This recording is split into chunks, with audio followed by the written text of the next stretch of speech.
திராவிட முன்னேற்ற கழகம்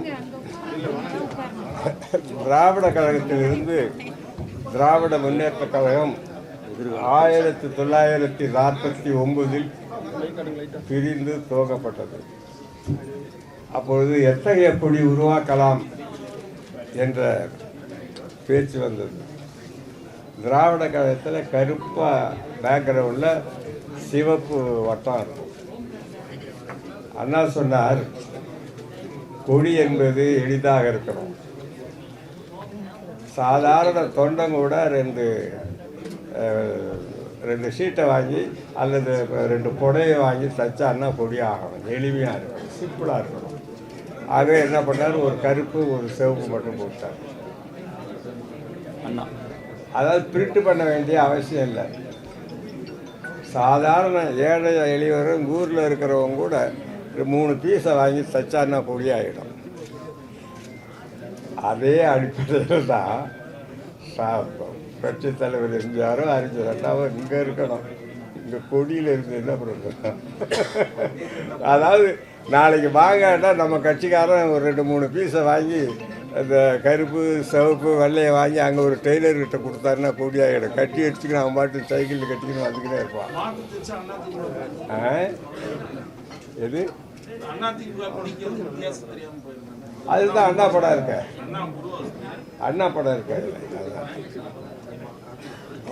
இது அண்ணா வழியில் அந்த கொடி உருவாக்கப்பட்டது, அறிஞர் அண்ணா வழி.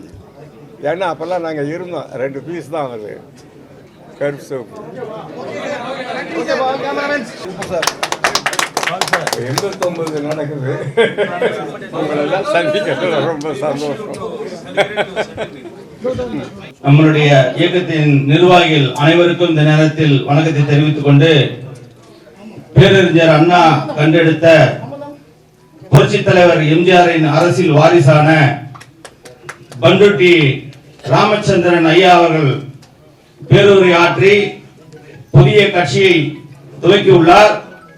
எதற்காக இந்த கட்சியை துவக்கியுள்ளார் என்பதை விளக்கமாக அவர் அறிவிப்பார் என்று தங்களுக்கு தெரிவித்து, அனைவருக்கும் வருக வருக வருக என்று வரவேற்று வணங்கி மகிழ்கிறேன். நன்றி. வருகை தந்துள்ள உங்கள் அனைவருக்கும் எனது வணக்கத்தை தெரிவித்துக் கொள்கிறேன். எங்கள் அழைப்பினை ஏற்று அதற்கு உரிய மரியாதை தந்து நேரத்தை ஒதுக்கி நீங்கள் வந்திருக்கின்றீர்கள். உங்கள் அனைவருக்கும் நாங்கள் கடமைப்பட்டிருக்கிறோம். நாங்கள் துவக்க இருக்கிற அரசியல் இயக்கத்தின் பற்றி குறிப்பிடுவதற்கு முன்னால், இவ்வளவு நிகழ்ச்சிகளையும் அன்போடும் ஆர்வத்தோடும் ஏற்பாடு செய்த பொதுச் செயலாளர் ரஞ்சித்குமார் அவர்களை பற்றி குறிப்பிட விரும்புகிறேன். நானோ குடத்தில் இட்ட விளக்காக வீட்டில் இருந்தேன். நான் அவ்வாறு இருக்கக்கூடாது. என்னுடைய அறிவோ அனுபவமோ ஏதேனும் நான் பெற்றிருந்தேனே, ஆனால் அது நாட்டிற்கும் பயன்பட வேண்டும் என்கின்ற நல்ல எண்ணத்தோடு என்னை அணுகி என்று சொல்ல மாட்டேன், நச்சரித்து நாட்டுக்கு நான் பயன்பட வேண்டும் என்கிற நல்லெண்ணத்தோடு ஓர் இயக்கத்தை துவக்க ஏற்பாடு செய்தார். குடத்தில் இட்ட விளக்கு குன்றில் இடப்பட்டிருக்க ஏற்றிய விளக்காக மாறியிருக்கிறது என்றால் அதற்கு அவருடைய ஓயாத உழைப்பும் உற்சாகமும் கிட்டத்தட்ட ஓராண்டுக்கு மேலாக ஆற்றிய அரும்படியும் முயற்சியும் காரணமாகும்.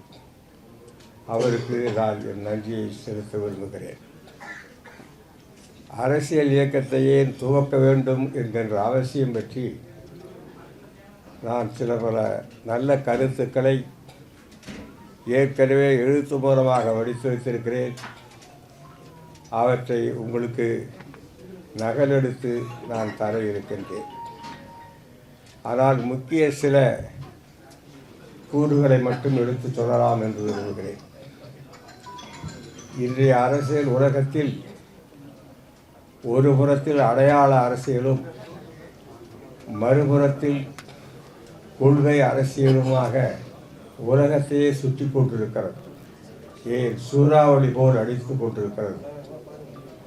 இந்த சூழ்நிலையில் நாம் என்ன செய்ய வேண்டும் என்று கருதுகிற பொழுது நாம் ஒரு புதிய சமுதாயத்தை, எல்லோருக்கும் வாய்ப்பளிக்கக்கூடிய ஒரு சமுதாயத்தை, பிறப்பின் காரணமாக எந்த காரணத்தை கொண்டும் புறக்கணிக்க கூடாது என்கின்ற நோக்கத்தோடு திறமை பெற்றிருக்கிற அனைவருக்கும் வாய்ப்பு கிடைக்க வேண்டும் என்கின்ற எண்ணத்தோடு ஒரு புதிய சமுதாயத்தை உருவாக்குவது இந்த அரசியல் இயக்கத்தின் குறிக்கோளாகும்.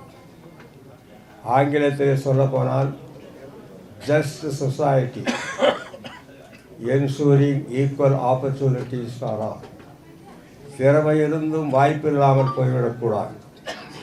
நான் பிராமணராக பிறந்ததினால் இந்த பேராசிரியர் வேலை கிடைக்கவில்லை, நான் முஸ்லீமாக பிறந்ததனால் எனக்கு இந்த சூப்பரண்ட் வேலை கிடைக்கவில்லை, பட்டியல் இனத்திலே பிறந்ததனால் எனக்கு சப் இன்ஸ்பெக்டர் வேலை கிடைக்கவில்லை, இஸ்லாமியராக பிறந்ததனால் எனக்கு ஆசிரியர் வேலை கிடைக்கவில்லை, கிறிஸ்தவராக பிறந்ததனால் எனக்கு அரசாங்கத்தில் எந்த வார்டன் உத்தியோகம் கூட கிடைக்கவில்லை என்று யாரும் மனக்குறை ஏற்படக்கூடாது. பிறப்பின் காரணமாக ஏற்பட்டிருக்கின்ற இந்த சூழ்நிலை அறவே மறந்து பிறந்திருக்கிற ஒவ்வொருவருக்கும் அவருடைய திறமைக்கேற்ற வாய்ப்பை ஒரு சமுதாயம் தர வேண்டும். அப்பொழுதுதான் அந்த சமுதாயம் அமைதியாகவும் முன்னேற்றகரமாகவும் இருக்கும். யாரும் நாம் புறக்கணிக்கப்பட்டோம் என்கின்ற உணர்வோடு இருக்கக்கூடாது. அதை இரு கூறாக குறிப்பிடுவார்கள். ஒன்று ஃபார்மல் ஈக்குவாலிட்டி, இன்னொன்று சப்ஸ்டான்ஷியல் ஈக்குவாலிட்டி. ஃபார்மல் ஈக்குவாலிட்டி என்பது ஜாதி, மதம், இனம், மொழி என்று பிறப்பினால் ஏற்படுவது. அதற்கு நாம் பொறுப்பல்ல. நாம் எங்கே போய் பிறக்கப் போகிறோம் என்பது நமக்கு தெரியாது. ஆகையினாலே நாம் பிறந்ததன் காரணமாகவே நாம் சில பல கஷ்டங்களுக்கோ அல்லது வாய்ப்பின்மைக்கோ ஆளாகக்கூடாது. அது ஃபார்மல் ஈக்குவாலிட்டி. இன்னொன்று சப்ஸ்டான்ஷியல் ஈக்குவாலிட்டி. போட்டியிடுகிற வாய்ப்பு கிடைத்தால் மட்டும் போராது, போட்டியிடுகிற தகுதியும் வேண்டும். இப்பொழுது ஆர்டிஓவாகவோ அல்லது டிப்டி கலெக்டராகவோ 100 இடம் இருக்கிறது என்று வைத்துக்கொண்டால் அந்த 100 இடத்துல பட்டியல் இனத்தவரும் போட்டியிடுகின்ற அளவுக்கு அவருடைய தகுதியை நாம் வளர்க்க வேண்டும். கல்வியிலே தரம் குறைந்திருந்தால் அதை கேப்பபிலிட்டிஸ் என்று சொல்வார்கள். அவர்களுடைய ஆற்றல்களை அரசு உதவிகளின் மூலம் சிறு பிள்ளைகளிலிருந்தே வளர்ப்பதன் மூலம்தான் அவர்களால் போட்டியிலே கலந்து கொள்ள முடியும். 100 இடம் காலி இருக்கிறது என்று சொல்லிவிட்டு யாருமே வரவில்லை என்றால் அதனால் பயனில்லை. அத்தகைய சமுதாயம்தான் அமைதியையும் பீஸ், ப்ராக்ரெஸ் அண்ட் ப்ராஸ்பெரிட்டி என்பார்கள். அதை நோக்கி செல்ல வேண்டிய ஒரு கட்டாயத்திலே நாம் இருக்கிறோம். அதற்கு நியூ சொசைட்டி என்று சொல்ல, இதற்கு அடையாள அரசியல் சரியாக வராது. என் அனுபவத்தை சொல்வேன் என்றால், சம வாய்ப்பு கேட்ட காரணத்தினாலேயே இலங்கையிலே தமிழ் மக்கள் இனப்படுகொலைக்கு ஆளானார். அவர் என்ன குற்றம் செய்தார்கள்? சிங்களவர்களைப் போல எங்களுக்கும் படிப்பிலே இடம் வேண்டும், சிங்களவர்களைப் போல எங்களுக்கும் குடியுரிமை வேண்டும், சிங்களவர்களைப் போல நாங்களும் அரசு வேலைகளிலே சேர வேண்டும், சிங்களவர்களைப் போல எங்கள் மொழியும் ஆட்சி மொழியாக இருக்க வேண்டும்.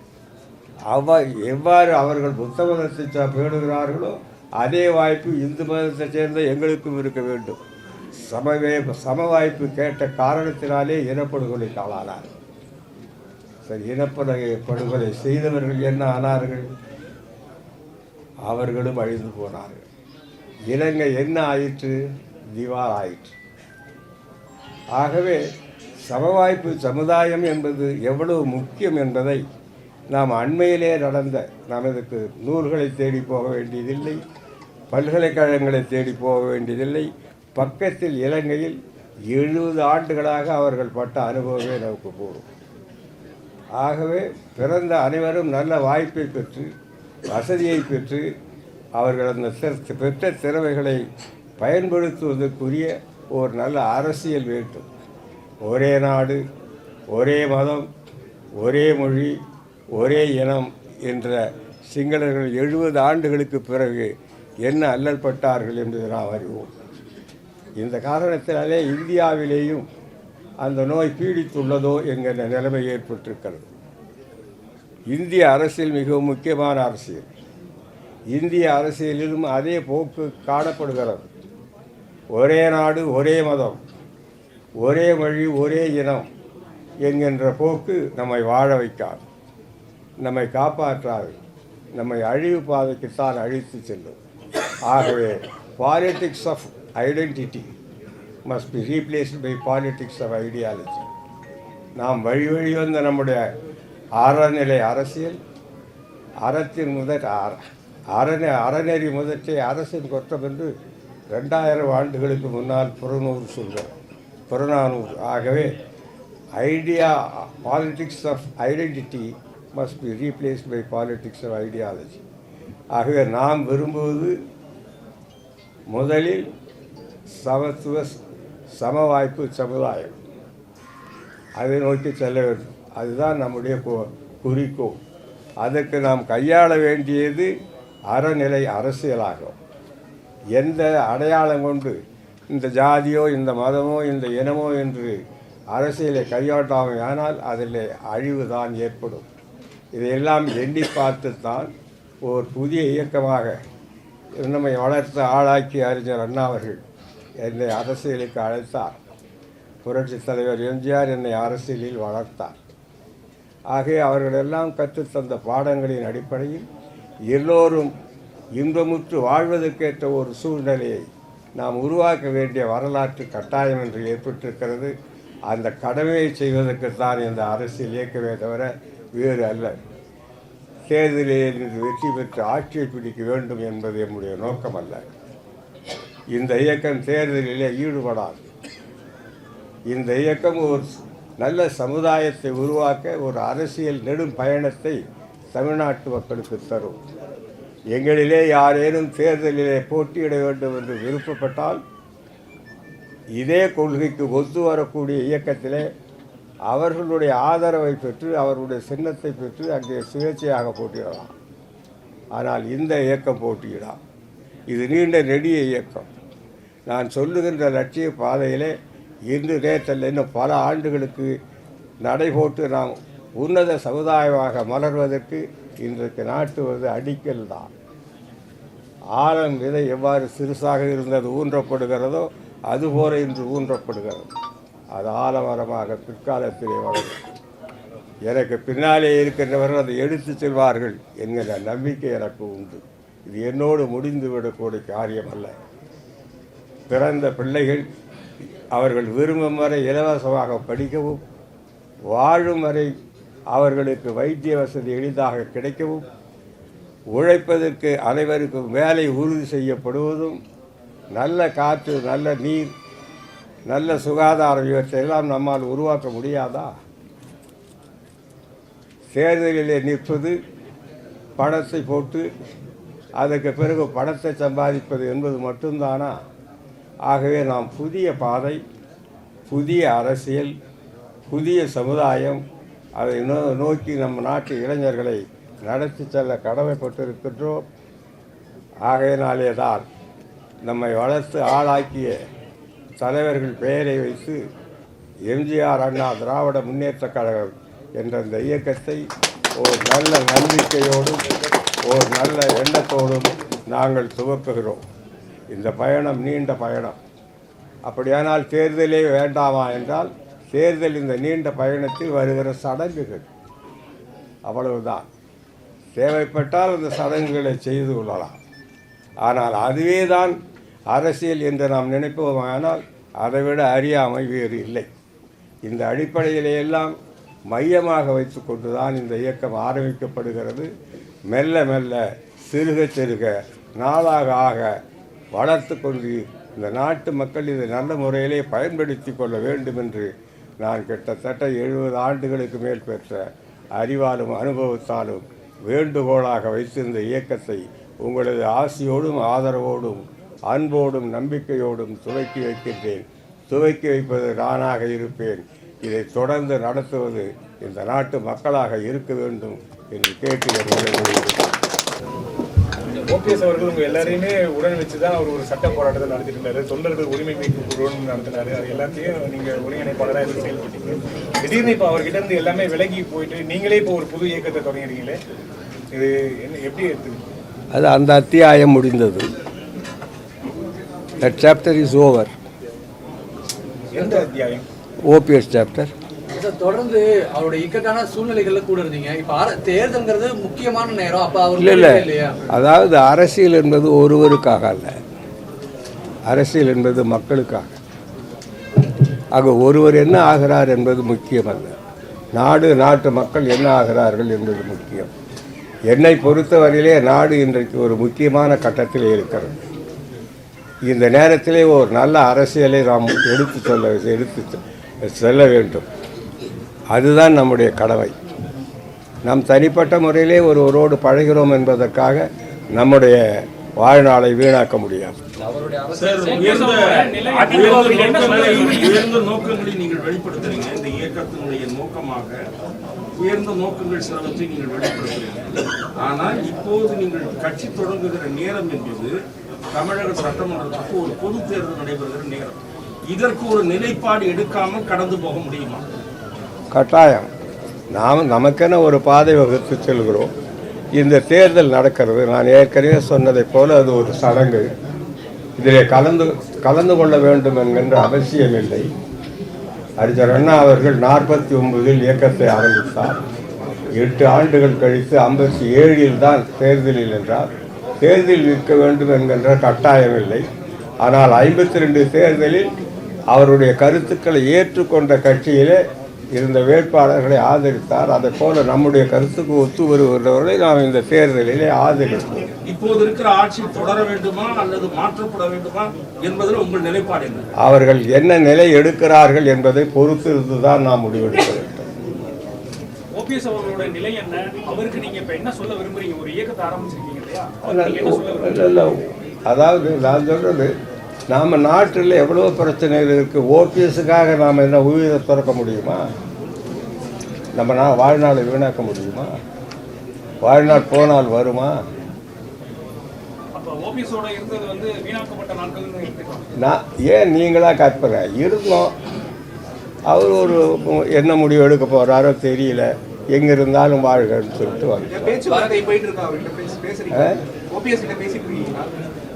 நான் யாரிடமும் பேசுவதில்லை.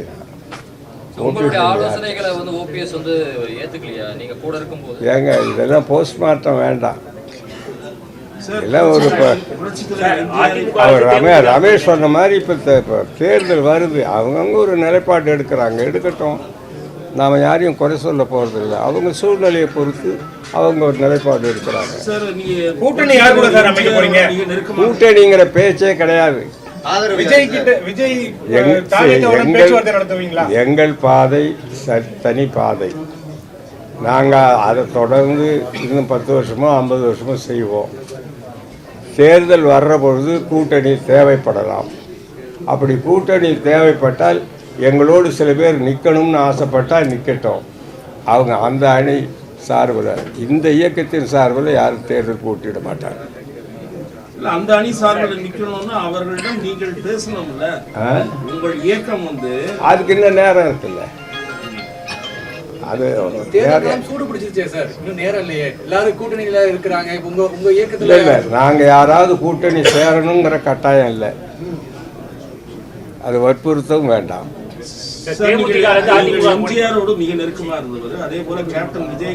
நான் என்ன செய்யணுங்கிறது எனக்கு மனசில் இருக்கு. அவங்க எல்லாம் கத்து கொடுத்தது. வினை திட்டம் என்பது ஒருவன் மன திட்டம். எல்லாத்தையும் சொல்ல முடியாது. திரு கேப்டன் அவர்களோடு நீங்க ஒரு அந்த கட்சியினுடைய அவைத்தலைவராகவும் ஆலோசகராகவும் விஜயகாந்த் கட்சியினுடைய அவைத்தலைவராகவும் ஆலோசகராகவும் இருந்தீங்க. அவர் ஈரோடு இருந்தவரை திராவிட முன்னேற்ற கழகத்துடன் கூட்டணி வைக்கல. இன்று திருமதி பிரேமலதா அவர்கள் திமுக கூட்டணியில் இணைந்திருக்கிறார். இந்த முடிவை நீங்கள் எப்படி பார்க்கிறீர்கள்? All those factors are over. என்னை பொறுத்தவரையில் அவற்றை பற்றி நான் கிஞ்சிற்றும் கவலைப்படவில்லை. யார் எங்கே போனாலும் நாங்கள் இருக்கிறோம், மக்கள் இருக்கிறார்கள், அதோடு சரி. எங்கள் பாதையில் நாங்கள் போகிறோம். தேர்தல் நடுவில் வருது, வரட்டும். தேர்தல் நேரத்தில் அதை பயன்படுத்த நம்முடைய லைனில் பயன்படுத்தலாம். அதுக்கு என்ன விலை கொடுக்க வேண்டும் என்பது நான் சொல்கிறது. தேர்தலில் நின்று நீங்கள் போய் பதவிக்கு போய் சிலவற்றை அடைய முடியாது. ஒரே ஒரு உதாரணம், சம வாய்ப்பு சொன்னான்ல, ஒரு உதாரணம் சொல்கிறேன். வெள்ளைக்காரன் காலத்துக்கு பிறகு இந்தியா விடுதலை பெற்றது.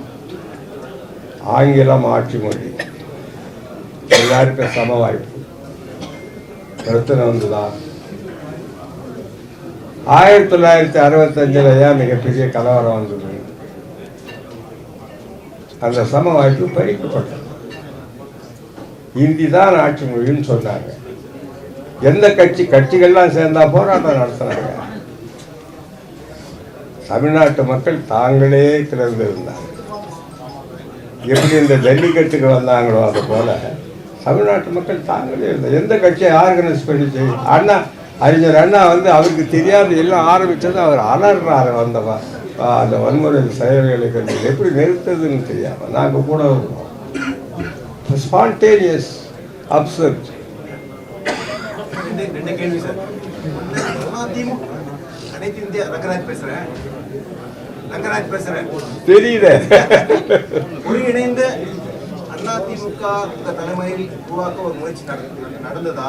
அப்படி ஒரு முயற்சி மறுபடியும் நடந்தா அது நீங்க கேட்க தயாரா? ஒண்ணு. ரெண்டாவது கேள்வி, அதிமுகக்குள்ள இருந்து நீங்க சொல்ற அத்தனை விஷயம் செய்ய முடியலையா? நீங்க தனி கட்சியா இப்ப ஆர வேண்டிய அவசியம் அதிமுக செய்ய முடியலையா? அதுக்கான அமைப்பு இல்லையா? ஏன் நீ இன்னொரு மாற்றமை பற்றி இப்போ யோசிக்க?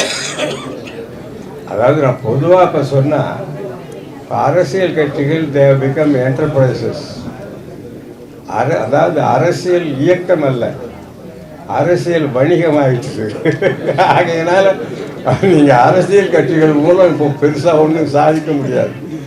அதாவது கண்டையை போட்டு விரால் எடுக்கிறாங்கங்கிறாங்களே, அது மாதிரி எலெக்ஷனில் செலவு பண்ணீங்கன்னா எலெக்ஷன் ஜெயிச்ச பிறகு பணம் சம்பாதிக்கலாம், அவ்வளோதானே நடக்குது. வேறு என்ன சாதிச்சிங்க? ஆனால் அந்த அரசியல் கட்சி கூடாதுன்னு சொல்ல, தேர்தல் கூடாதுன்னு சொல்ல, மக்களுக்கு ஏதோ செய்யப்படுது செய்யட்டும், அது செய்யட்டேன். ஆனால் அடிப்படையான சில நிகழ்வுகள் இல்லைன்னா பின்னால் ஆபத்து. அதிமுக ஒன்றுபட வேண்டும் என்பது அங்கே உள்ளவர்களுடைய ஆசை. ஆனால் அது மட்டுமே வெற்றியை தரும் என்று நான் நம்புகிறேன். முன்னாள் அமைச்சர் செங்கோட்டையுடைய வற்புறுத்தலின் பேர் தான் இந்த புதிய இயக்கத்துக்கு பிறகுதான் ஒரு தகவல் பரவுது.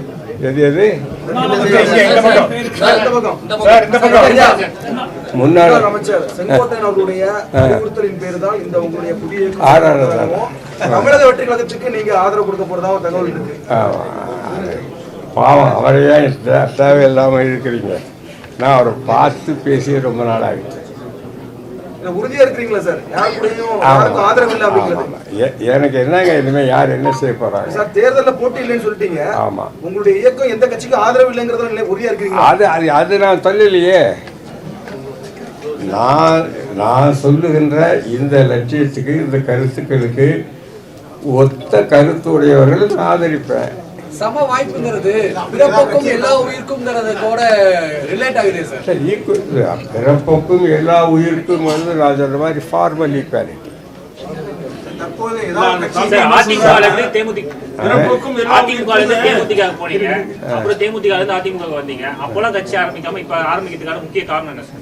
அவங்க எல்லாம் செய்வாங்கன்னு நம்பி போனோம். நான் அந்த கட்சிக்கு போய் என்னத்தை கத்தேன்? மாட மாளிகை கூட கோபுரங்கள்லாம் பண்ணிட்டேன்னா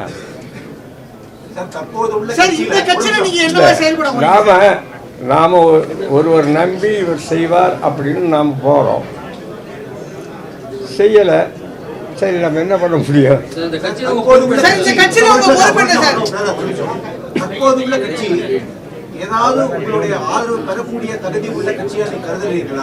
அது போகத்தான் சொல்லணும்.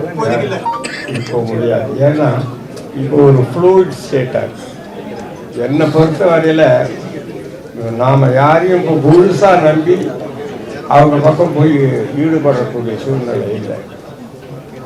அதாவது சூடு கண்ட போனையா இருக்கப்ப நான் அதிமுக எம்ஜிஆரை மறந்துவிட்டது என்று நடிகர் விஜய் விமர்சிக்கிறார். அந்த விமர்சனத்திற்கு உங்களுக்கு தெரியுது.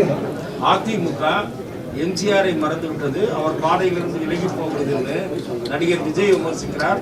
அவர் எம்ஜிஆர் புகழை பேசுகிறார். இது பற்றி உங்கள் பார்வை? என்னுடைய பார்வை ஒன்றும் இல்லை. அவர்களுக்கு பேச்சுரிமை இருக்கிறது, பேசுகிறார்கள், அவ்வளவுதான். நான் அதை பற்றி ஒன்றும் சொல்லவில்லை. நான் வந்து ரொம்ப சிம்பிள். வசதி படுத்தவங்களுக்கு இருக்கிற வாய்ப்பு கீழ்மட்டத்தில் இருக்கிறவங்களுக்கு கிடைக்கிறதுக்கு என்ன பண்ணணுமோ அதுதான் பண்ணோம். வேற ஒன்றும் நீங்கள் வந்து சில அரசியல் கட்சிகளை டெஃபினேஷன் பண்ணீங்க, வணிகமயமாக தான் இந்த கட்சிகள் இயங்கிக் கொண்டிருக்கின்றன. அந்த விமர்சனத்திற்குள் அதிமுகவும் வருகிறது. அது நீரே சிந்தித்து முடிவெடுத்துக் கொள்ள கேட்டுக்கொள்கிறேன். எம்ஜிஆருக்கு வளர்ந்த கட்சி அதிமுகவுக்கும் இன்றைக்கு அதிமுக இருக்கிற கட்சியும் நீங்க என்ன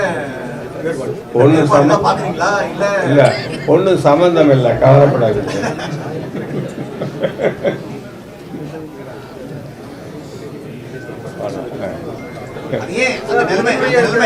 நீங்களும் கட்சியில இருந்தீங்க, மூத்த தலைவர் நீங்க. எம்ஜிஆர் உருவாக்கின அதிமுக இன்றைக்கு இல்லைன்னு சொன்னீங்க. அந்த நிலை ஏற்பட்டது. அது நம்ம வேலை இல்லை ஆராய்வது. நாம வேற ஏதாவது நல்ல காரியங்கள் செய்வோம்.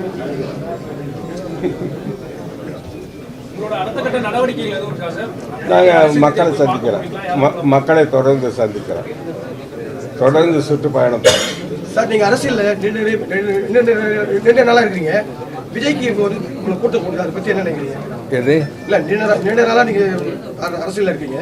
விஜய்க்கு வந்து இவ்வளவு கூட்டம் போடுவதற்கு காரணம் என்ன? அவருடைய உழைப்பு தான் காரணம். அவருடைய உழைப்பு, அவர் மீது இருக்கிற நம்பிக்கைக்கு தான் காரணம். விஜய் வந்து எம்ஜிஆர் கிளைம் பண்ணிக்கிறாரு, அடுத்த எம்ஜிஆர் இல்லை, அவர் நிலைமை வேற. புரட்சி தலைவர் எம்ஜிஆருடைய நிலைமை சூழ்நிலை எல்லாம் வேற. நாங்கள் கூட இருந்து பார்த்தோம். இவருடைய இப்போ அவருக்கு வந்து ஒரு பின்னணி இருந்தது. புரட்சி தலைவர் எம்ஜிஆருக்கு அறிஞர் அண்ணா அவர்கள், அந்த மாதிரி அவர் ஒரு பின்னணி இருந்தது. விஜய்க்கு அப்படிலாம் பின்னணி இல்லை. அது சாதகமும் இருக்குது, பாதகமும் இருக்குது. பின்னணி இருந்ததுனால ஒருவரை நாம் புரிந்து கொள்ள முடியும். இப்போ என்னை பார்த்தா இவர் எம்ஜிஆர் கூட இருந்தவர்னா புரிஞ்சிக்க முடியும். நான் மட்டும் வேறு நாளாக வந்து உட்காந்தாக்கா இப்போ புரிஞ்சுக்கிறது கஷ்டம். அதனால புரட்சி தலைவர் எம்ஜிஆரை பொறுத்தவரையிலே அவருக்கு ஒரு பின்னணி இருந்ததுனாலே மக்கள் எளிதாக புரிந்து கொள்ள முடிந்தது. இப்பொழுது விஜய் அவர்கள் அதுக்கு போராடணும். ஆனால் பின்னணி இல்லாததில் இன்னொரு நன்மை என்னன்னா, அவங்க செஞ்ச தப்பு தண்டாக்களுக்கு பதில் சொல்ல வேண்டிய அவசியம் இல்லை. சில நேரங்களில் நமக்கு முன்னோர்கள் இருந்ததுனால அவங்கள நம்ம டிசைன் பண்ண முடியாது. எனக்கு அவங்களுக்கு சம்மந்தம் இல்லைன்னு சொல்ல முடியாது. அவங்க ஏதாவது தப்பு பண்ணியிருந்தால் அதுக்கு நம்மவும் பொறுப்பாகும். அந்த பிரச்சனையும் விஜய் கிடையாது. தாவேகாவுக்கு 30% வாக்கு வங்கி இருக்குன்னு விஜயே மேடையில பேசுறாரு. இதை நீங்க எப்படி பாக்குறீங்க? இந்த அனுமானத்தை எப்படி பாக்குறீங்க? ஏங்க, அவர் பேசுறது நம்ம ஏன் வேணான்னு சொல்லிட்டு போறோம்? உங்களை யார் நம்ம சொல்றா?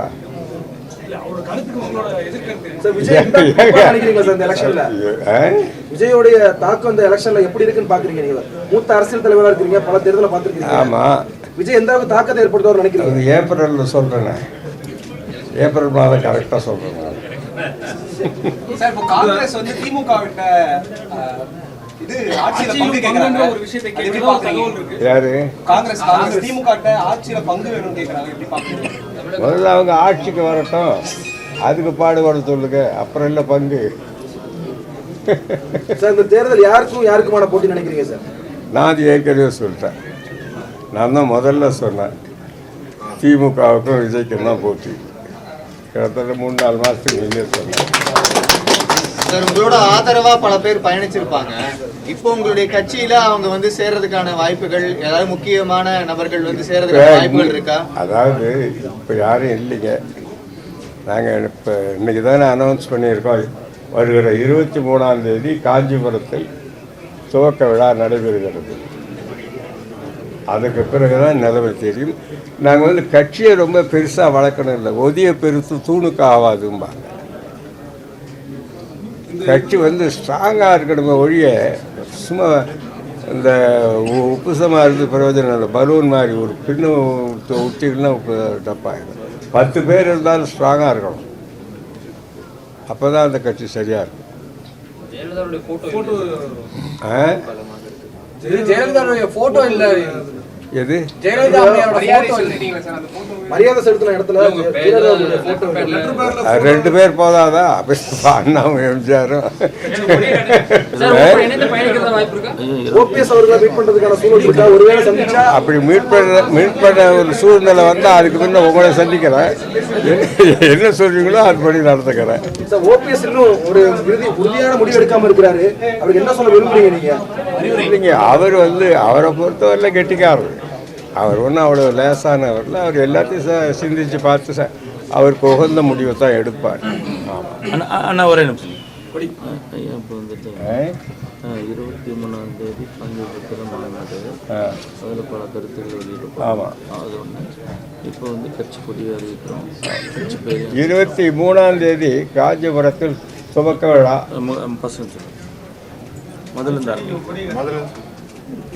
23 ஆரம்பிச்சிருக்கு. அதான் வருகிற 23ஆம் தேதி நாங்கள் வெளியில் ஒரு மாநாடு மாதிரி போடலான்னு பார்த்தோம். 21, 22 மழை வரும்னு அறிவித்தாங்க. சரி, ஏற்கனவே ஒரு தடவை நம்ம ரஞ்சித்குமார் செலவு பண்ணி ஒரு நிகழ்ச்சி மழை வந்து வீணாக போயிட்டுது. இந்த தடவை அங்கே துவக்க விழா நடத்த போகிறோம். அதில் என்ன விரைவான நிறைய கொள்கைகள் திட்டங்கள் அதையெல்லாம் அறிவிப்போம். மக்களை கூட்டி அறிவிக்கலாம்னு இருக்கிறோம். எங்கள் இயக்கத்தை பொறுத்தவரை நாங்கள் இயங்குவது என்கின்ற முடிவோடு இருப்போம். போகிற பொழுது யார் யார் என்ன வருகிறார்கள், என்னென்ன திட்டங்களோடு வருகிறார்கள் என்பதை பார்த்து அதற்கேற்ப நடந்து கொள்வோம். ஆனால் 1000 காலம் ஆனாலும் அறவழி நின்று ஒரு புதிய சமுதாயத்தில் அனைத்து மக்களுக்கும் தொண்டாற்ற வேண்டும் என்கிற நோக்கத்தோடு இந்த இயக்கம் ஆரம்பிக்கிறது. எங்களுடைய எம்பளமே கூட யாதும் ஊரே யாவரும் தேடி அப்படிங்கிறது தான் எங்களுடைய எம்பளமே போட்டோம். உலக பொதுநோக்கு என்ன நமக்கு மிகப்பெரிய பெருமைன்னா, எந்த இனத்திலும் இல்லாமல் உலகத்திலே உள்ள இனங்களில் தமிழ் இனம் ஒன்று தான் உலக பொதுநோக்கோடு தன் வரலாற்றை சமைத்து வருகிறது. திருவள்ளுவர் திருக்குறள் எழுதியிருக்கிறார் உலக பொதுநலை. எங்கேயாவது தமிழ் என்றோ தமிழர் என்றோ தமிழ்நாடு என்றோ இருக்கிறதா? எத்தனையோ இனங்களில் புலவர்கள் தங்களை பற்றி, தங்கள் நாட்டை பற்றி, மொழியை பற்றி, இனத்தை பற்றி தான் எழுதியிருப்பார் உலக பொதுநோக்கோடு. அதே மாதிரி கடவுளை பொறுத்தவரையிலும் இறை உணர்வு வேண்டும் என்கின்ற அடிப்படை இருக்கிறதே தவிர ஏதாவது கடவுளை பற்றி எழுதியிருக்கிறாரா? அவர் தான் முதல் புரட்சியாளர். ஆக அந்த அடிப்படையிலே யாதும் ஊரே யாவரும் கேளீர் என்று எங்களால் எவ்வளவு முடியுமோ அந்த படியை செய்வோம். அருமை நண்பர் நம்முடைய ரஞ்சித்குமார் அவர்கள் வருகிற 23ஆம் தேதி திங்கட்கிழமை காஞ்சிபுரத்தில் ஒரு பிரம்மாண்டமான ஒரு அதாவது திருமண மண்டபத்தில், ஏன்னா மழை வருங்கிறதுனால திருமணம் 4000 பேர் நிறைய வருவார்கள் என்று எதிர்பார்க்கிறோம். எங்களது அரசியல் பயணம் தொடரும்.